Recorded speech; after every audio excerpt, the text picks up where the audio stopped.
नमस्कार, मी सेजल पुरवार. या बातमीपत्रात तुम्हा सर्वांचं स्वागत. पुढे आपण बघणार आहोत न्यूज टॉप 9. सुरुवातीला मोठ्या घडामोडी. केंद्र सरकार लोकसभेत उद्या सार्वजनिक परीक्षा दुरुस्ती विधेयक मांडणार. पेपर फुटीला आळा घालण्यासाठी सरकारचे प्रयत्न. नव्या विधेयकानुसार दोषींना 10 वर्षांपर्यंत कठोर शिक्षेची तरतूद. केंद्र सरकार लोकसभेमध्ये उद्या सार्वजनिक परीक्षा दुरुस्ती विधेयक मांडणार. आम्ही संसदेत कठोर कायदा आणणार. हाय टास्क फोर्स स्थापित करू. पंतप्रधान मोदींची ही माहिती. धर्मेंद्र प्रधान यांच्या राजीनाम्यानंतर मुंबईमध्ये ठाकरे बंधूंची जल्लोष सभा. शिवाजी पार्क परिसरात मोठ्या संख्येने तरुणाईची गर्दी. जोरदार घोषणाबाजीही करण्यात आली. अंधभक्तांविरोधात देशभक्त जिंकले. एका झुरळानं हुकुमशहाला नमवलं. उद्धव ठाकरेंचा सरकारवर निशाणा. तरुणांनी देशाच्या इतिहासातील सुवर्णपान लिहिलं. ठाकरेंचं हे वक्तव्य. आणि या मंत्र्यांनी किंवा अजूनही सोशल मीडियावरती काही व्हिडिओ येत आहेत की आता हे भोंदुत्व स्वीकारणारे सगळे अंधभक्त मुलांना धमक्या देत आहेत. त्यांचे व्हिडिओ करा आणि पोस्ट करा. जिथे सापडतील तिकडे त्यांना खरं हिंदुत्व शिकवा, राष्ट्रभक्ती शिकवा. देशात आता संघर्षाची सुरुवात झाली आहे. भाजप विरुद्ध भारत असा संघर्ष सुरू आहे. मोदींनी आता तरी देशाकडे लक्ष द्यावं. उद्धव ठाकरे यांचा हा निशाणा. तसं पाहिलं तर आज कोणतीही निवडणूक कोणी जिंकलेली नाही, पण अंधभक्तांच्या विरुद्ध देशभक्त जिंकलेले आहेत. आणि ही संघर्षाची सुरुवात झालेली आहे. हा संघर्ष भाजप विरुद्ध भारत असा हा संघर्ष आहे. उद्धव ठाकरे यांच्याकडून गडकरींचा खड्डेमंत्री असा उल्लेख. गडकरी इथेनॉलवरती बोलतायत. हा पुढचा विषय नक्की आहे. ठाकरेंचा निशाणा. आता गडकरींचा राजीनामा झाला पाहिजे. हर्षवर्धन सपकाळ यांची देखील ही मागणी. मला बाई घसरत्या रुपयाबद्दल बोलत नाहीत, पण पेपर फुटीचे फायदे समजून सांगतायत. राजनाथ संरक्षण मंत्री, देशाच्या संरक्षणाची बोंब, पण धर्मेंद्र प्रधानच्या संरक्षणासाठी पुढे आलेले. आपले खड्डा मंत्री नाही, रस्ता मंत्री, ते इथेनॉलवरती बोलतायत. हा पुढचा विषय नक्की आहे. जैनजीने सरकारच्या झिंझा उपटल्या. जल्लोष सभेमध्ये राज ठाकरेंकडून पुनरुच्चार. नीट पेपर फुटीनंतर आत्महत्या केलेल्या विद्यार्थ्यांची आठवण जागवत 1 मिनिटाचं मौन साधत वाहिली श्रद्धांजली. मी कालच म्हटलं होतं की या देशातले जैनजी हे सरकारच्या झिंझ्या कशा उपटतात हे आपल्याला या आंदोलनातनं कळलं. त्यांना सेलिब्रेशनसाठी काहीतरी कारण मिळालं. जल्लोष सभेवरून मुख्यमंत्री फडणवीसांचा उद्धव ठाकरेंवर निशाणा. तरुणाईला भेडसावणाऱ्या प्रश्नांवरती मोदींनी संवेदनशीलता दाखवून निर्णय घेतले, अशी देखील दिली प्रतिक्रिया. काही हरकत नाही. त्यांना सेलिब्रेशन करता काहीतरी कारण मिळालं याचा मला आनंद आहे आणि आम्ही देखील आनंदी आहोत. शेवटी अशा प्रकारचे जे प्रश्न असतात हे कुठल्या व्यक्तीचे, कुठल्या पक्षाचे प्रश्न नसतात, तर हे तरुणाईला भेडसावणारे प्रश्न आहेत. विद्यार्थ्यांचं आंदोलन हे नॉन पॉलिटिकल होतं, मात्र काही लोकांनी ते पॉलिटिकल करून टाकलं. बेगानी शाब्दी में अब्दुल्ला दिवाना. तिरंगा रॅलीवरून उपमुख्यमंत्री शिंदेंचा ठाकरे बंधूंना हा टोला. काही लोक इकडून पण गेले. अरे लोकांनी नाकारलं, महाराष्ट्रातल्या लोकांनी ठोकरलं. ते त्यांच्या विद्यार्थ्यांच्या व्यासपीठावर जाऊन पेटवा पेटवीची भाषा करत होते. आता आग लागलेली आहे, विझून देऊ नका. हे काय देशामध्ये अराजकता पसरवण्याची जे काय तुमचा प्रयत्न आहे तो बेगाना शादी में अब्दुल्ला दिवाना अशा प्रकारचा हा विषय आहे. पुढे बघणार आहोत मोठ्या राजकीय घडामोडी. मी मुंबईमध्येच आहे, महाराष्ट्रातच आहे. दिल्लीमध्ये जाण्याच्या चर्चा मुख्यमंत्री फडणवीस यांनी फेटाळल्या.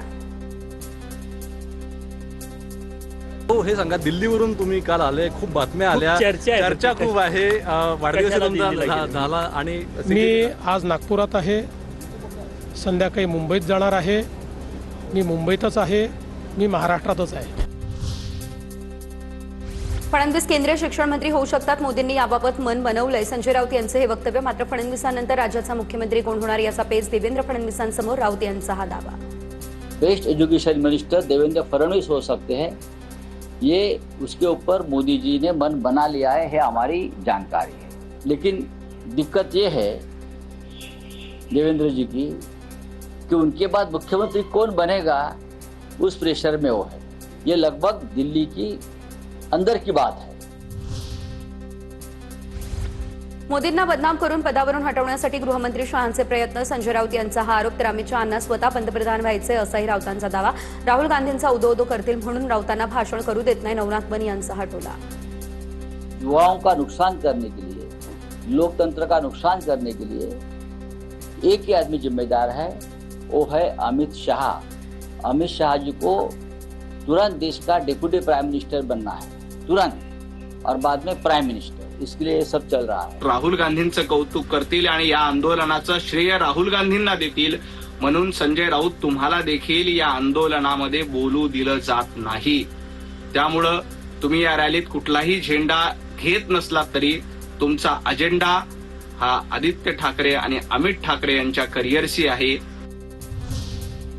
नीटचे पेपर फुटल्यानं 20 विद्यार्थ्यांनी आत्महत्या केली. या प्रकरणी पंतप्रधान मोदींवरती सदोष मनुष्यवधाचा गुन्हा दाखल करा, संजय राऊतांची मागणी. जेएनसी पुढे भाजपच्या आयटी सेलला देखील झुकावं लागलं. राऊतांचा हा हल्लाबोल. आत्महत्येस कोणी जबाबदार असतो किंवा त्याच्यावरील सदोष मनुष्यवधाचा गुन्हा दाखल होतो. त्याच्यामुळे देशाच्या पंतप्रधानांपासून ते या शिक्षण मंत्र्यापर्यंत सगळ्यांवर सदोष मनुष्यवधाचा गुन्हा दाखल व्हायला काहीच हरकत नाही, जर कायद्याचं राज्य असेल तर. मुख्यमंत्री देवेंद्र फडणवीस केंद्रामध्ये मंत्री होऊ शकतात, काँग्रेसचे प्रदेशाध्यक्ष हर्षवर्धन सपकाळ यांचा हा दावा. अमित शहा महाराष्ट्राचे खरे मुख्यमंत्री, केंद्रामध्ये कुणाला कोणतं मंत्रिपद द्यायचं हे अमित शहा ठरवणार असंही केलं वक्तव्य. धर्मेंद्र प्रधानाच्या जागी एका दगडात 2 पक्षी मारण्याचं काम अमित शहा करू शकतात. देवेंद्र फडणवीस जे आहेत हे भारत सरकारमध्ये मंत्री होऊ शकतात. पंतप्रधानांच्या निवासस्थानामध्ये घातपात घडवण्याचा प्रयत्न होता. राहुल गांधींनी केलेल्या आंदोलनावरून एकनाथ शिंदे यांचा हा गंभीर आरोप.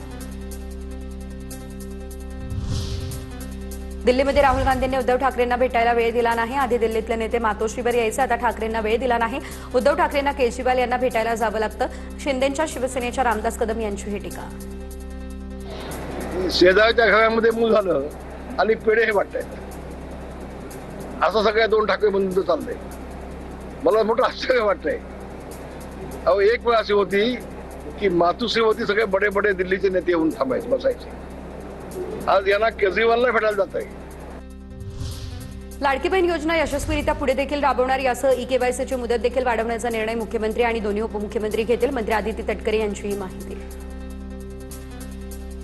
लाडकी बहीण योजना मला आपल्या माध्यमातून सांगायचं आहे की ही यशस्वीरित्या पुढेही राबवली जाणार. ई-केवायसीच्या संदर्भातला जो निर्णय आहे, अधिक वाढवायचं का काय, त्या संदर्भामध्ये सुद्धा राज्याचे मुख्यमंत्री आदरणीय फडणवीस साहेब, दोन्ही उपमुख्यमंत्री शिंदे साहेब असतील, सुनेत्रा काकी असतील, या संदर्भामध्ये जी काही निवेदनं प्राप्त झालेली आहेत ही आम्ही त्यांच्यापर्यंत पोहोचवू. मुंबईमध्ये उद्या भाजपचा धन्यवाद मोदीशी कार्यक्रम. मंत्री लोढा यांच्या नेतृत्वामध्ये गिरगाव चौपाटीवरती कार्यक्रमाचं आयोजन. विरोधकांच्या टीकेला भाजप आता उत्तर देणार.